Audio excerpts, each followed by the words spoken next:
Unya karon kay gipulaan naman tag pa syudad sa Nuboy aw dirita magpadagat ta. For today's video dai sa Nuboy so nata karon diri sa Gindulman di ay kay syempre naghatod ta sa ato ang auntie diri kay diri kuno sila maligo mosuway kuno po sila ligo diri sa Gindulman kay syempre sa hagna daghag tao. So mao nang mosuway sila dagat sa Gindulman kung barat ba kung dili ba ay so medyo parat-parat gyud siguro ning dagata diri kay naman sila diri gustong maligo. So ingana ra sa Nuboy so pag abot nato di ay diri so daghang kay tao diri medyo mauwaw ta diri gamay ba pero ni action taga Balaka diri dapita kay perting kusuga ilang bawod nya karon di ay pag abot na mo diri daghan na kay naligo daghan na kay mga tao kompleto na kay mga cottage ug tao diri sa Nuboy samtang naglakaw-lakaw ta diri kay nangita tas atong kauban kung asa ra sila ay di ara. Siyempre, makakaon ang kitag paniud to diring dapita ba kay nakita naman nato sila nangaon na. So pag abot din namo diri sa Nuboy, siyempre nangaon na sila. Ang kita po diri bag uputan ni abot, di pa ta paawahip kaon po taga tuwa kay siyempre nakapakals man ta karon.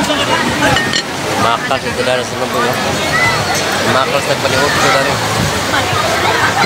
Dili na ta maglangan, mukaon na ta, muhungit na ta, bahala na ng uban dahil nangaligo na, basta kita mukaon diri kay siyempre perting gutoma. So nga na ra diskarte diha samtang nangaligo sila diha sa Nuboy. Aw kita po diri, video na lang po ting atua kay siyempre mag-content man ta. Sumayo na lang po ni sa Nuboy natay ka present ni Mita kay siyempre nag-content creator naman ta. So content creator na may tawag ani atua kay magsige naman tag-upload kada adlaw og video kay kinahanglan naman maka-upload ta kay aron na po tay mga views, bahala gagmay ra views diha. Basta kay maka-upload ta. So ingan na diskarte da. O sige na, balik lang ta ato sa kaon sa Nuboy. Dilit na magpaiwit aning saging kay perting lamia. Kaon ta diri. Napay ilang bangos nga perting dagkuang sinugba. So daghan man sila handa diri sa Nuboy. O syempre mo kaon ta kay wala man tay dala bisag gamay. So nag-drive ra man ta nila. O syempre mo apil lang po tag kaon. So ingan na ra ng diskarte diha kung asay kaon adto man ta kay membro man tas asay ay.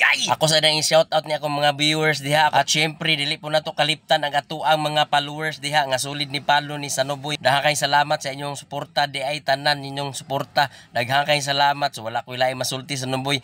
Daghang kay salamat sa inyo ha. Sa katong gustong mag-content creator diha ala. Kung bati ta padayon ta. Bahala gamay ra mo viewers. Ayaw lang mo kabalaka. Kay nabalaka na tangdaan. So ingana ra na diha. So basta mag-content creator na gani ka. So kinahanglan mo dawat ka ug unsay naa mga viewers ni mo perting gamay hala sige padayon lang. Kay moabot ang panahon ganahan na sila mo tan-aw sa imuha. So ingana ra na sa Nuboy. So padung na dimi manguli. So ato na ni silang gikuha.